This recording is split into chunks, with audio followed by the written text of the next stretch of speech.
It's one thing to want to become a doctor. Some may say it's difficult, and it was, but it was a defined route. It's also difficult to become an astronaut. And I would say arguably more difficult because there is no defined path on how I could do that. Welcome to A Heart for Space. I am your host, Dr. Eiman Jahangir. Join me as we uncover what it takes to reach beyond the limits of what we think is possible and turn the biggest dreams into tangible reality.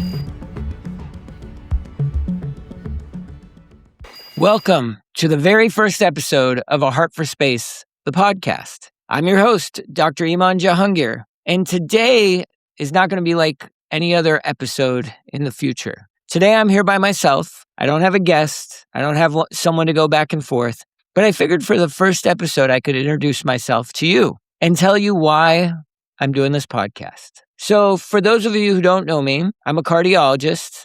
I deal with patients who are having chemotherapy, radiation therapy, or other types of therapies for their cancer. And I see them when they're having cardiac issues. So first and foremost, that's what I do on a day-to-day basis. That's my job. It's my first love, and it's one of my passions. Second, I'm the 704th person to ever go to space, flying on a Blue Origin New Shepard rocket back in August 2024. Now, the dream of becoming a space traveler, an astronaut, goes way back. In fact, in 2009 and in 2013, I was a finalist for the astronaut candidate position, meaning from upwards of 3,700 to 6,000 applicants, it got down to about 60, and I was one of those 60 people 2 times. Now, I didn't get picked. That was a bummer, but I did eventually find my way to space, and I could also meet super cool people like Christina Cook, who just returned from the moon. I'm also a father. I have 2 kids. And I'm a keynote speaker and author. Honestly, ever since my flight back in August of 2024, I've been going around schools talking to people. I've been talking to elementary school kids, middle school kids, high school kids, college kids. And I've been talking at corporate companies too, sharing my story of chasing 2 hard dreams. It's one thing to want to become a doctor. Some may say it's difficult, and it was, but it was a defined route. Go to school, learn science, do research, and move forward. It's also difficult to become an astronaut. And I would say arguably more difficult because there is no defined path on how I could do that. I didn't know how I was going to get from point A to point B, especially when I was little, growing up here in Nashville, Tennessee. But the story I share is one of perseverance, one of resilience, and one of finally achieving that dream. So as I've talked to people all over the country, and actually the world, they've shared with me their stories. Some are chasing their dreams, some have barely begun. But what it made me realize is that there are a lot of individuals out there that could share their story, their road, their path to success with not just me, but you. And that is why I started this podcast, A Heart for Space. In this podcast, we explore the journey of those who push beyond their conventional limits to inspire you to pursue your own extraordinary dream. That's why we're here.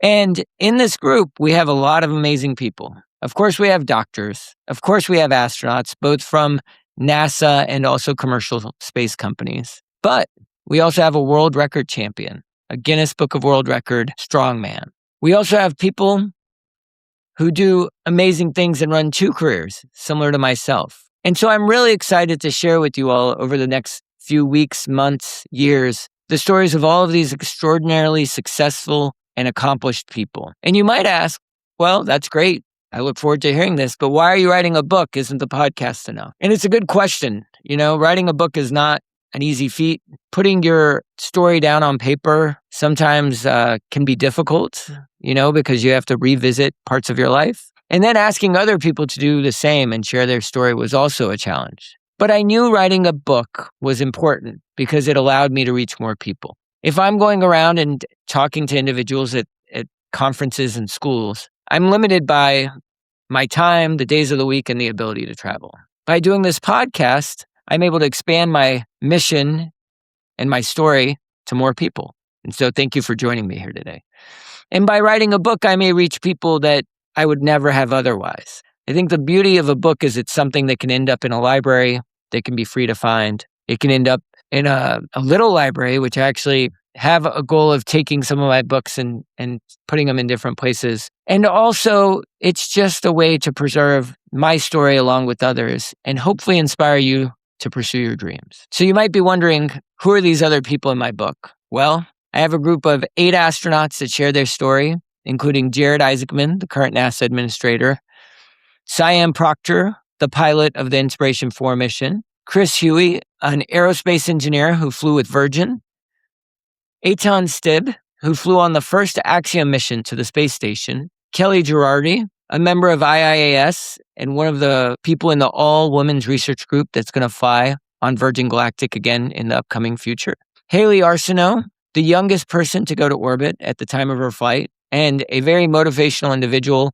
who's not only a cancer survivor, but takes care of children with cancer at St. Jude Children's Hospital in Memphis, Nicole Stott, a retired NASA astronaut and an amazing artist, and Dr. Drew Gaffney, who was my mentor, who's a cardiologist and flew with the shuttle back in the 1990s. So by taking my story, including the story of these 8 amazing individuals, and giving you definable how-to steps, A Heart for Space is going to help you achieve what you want to do. And I thought it might be helpful to read a little excerpt of the book while I have you here. This comes from chapter 1, and the chapter is titled Missiles to Rockets, Define Your Dream to Make It Real. And my goal with this book was always to make it something that everyone could use, whether you're in middle school or high school or college, whether you're in your 20s just starting your career, in your 30s figuring out what's next, in your 40s starting to burn out, or even in your 50s and 60s and wanting to pursue that next big great goal in your life. This book is for you. Okay, so I'm going to read an excerpt here. My earliest memories from Iran are playing in my Pinocchio tent with my brother and rushing to the basement shelter when the bomb sirens went off. It was 1984. We lived in Tehran, and Iran had been in war with Iraq for 3 years, my whole life at that time. I saw the skies as a place of terror. Looking up did not inspire a wondrous, pleasant feeling. It was scary, particularly when the sirens went off. At that time in my life, I did not know humans went to space or that rockets were used to take us there. I just knew fear, the fear of a kid growing up in a country at war. As scary as it was for us kids, it was far scarier for my parents. Not only had they lived in a country at war for years with no end in sight, but they also had seen their country transform from a secular, pro-Western monarchy to an Islamic theocracy. So much had changed in just a few short years. Ways that were obvious, like my teenage cousins going from wearing bikinis to burqas at the beach, and ways that were subtle, like seeing friends and families leave for the United States and Europe as the grips of the Islamic Republic took hold of the society. Neither of my parents had ever imagined in 1978, before the Islamic Revolution, how upside down their world turned by the early 1980s. The hopes and dreams my parents had for themselves and their children were fading in this new reality. Business opportunities were fading. A country once open to a Western world was now isolated more each day due to the policies of a few in power. The prosperity of both Iran and my parents had seen in the 1970s was being quickly turned into a desert of despair in the new Islamic Republic. While they remained comfortable due to my father's profession as a physician and professor at a local university, they realized this was no place to raise their children. The future they saw for their 2 sons was quickly turning into a nightmare. They made the hard choice to leave their home, their professions, and their friends to give my brother and me a brighter future in Tennessee. They sacrificed so that we could prosper. Luckily, my parents did not need to sneak out of Iran as in the movie Argo. They traveled from Iran through Europe and finally landed in Nashville in September 1984. My parents decided to move there of all places because we had aunts and uncles that had already immigrated to the U.S. They were living in Nashville with a small but growing community of Iranian expatriates. And I remember stepping off that plane and being greeted at the terminal by my cousins, aunts, and uncles. Joy on their faces and a sense of a new beginning for us. With one flight, everything had changed. All right, there you have it. So thank you for joining me today on the first episode of A Heart for Space podcast. I promise there's going to be more interesting things to come. A lot of amazing guests. I'm really excited about the people we've got scheduled to join us here on this podcast. And so if you're interested in learning more, if you're interested in, pursuing that dream that you have been holding on to for all these years, then please subscribe below, and I look forward to seeing you next time. Thank you for listening to A Heart for Space. If you enjoyed this conversation, be sure to follow the show so you never miss an episode, and consider leaving us a review to let us know your thoughts.